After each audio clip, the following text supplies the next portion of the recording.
मैं पीएमकेवीवाई योजना के अंतर्गत डीएसएम एजुकेशनल इंस्टीट्यूट में एफटीसीपी की स्टूडेंट हूँ।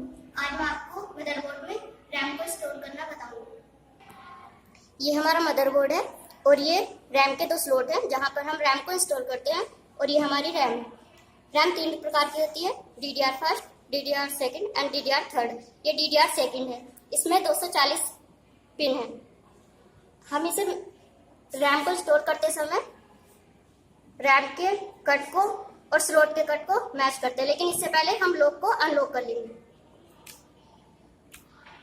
और फिर रैम के कट को स्लॉट के कट से मैच करना होता है।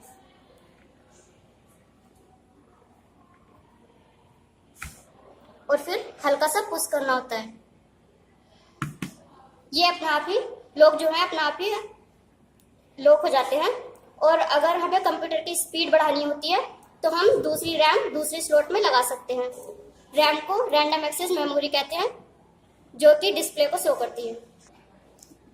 आज मैंने आपको मदरबोर्ड में रैम को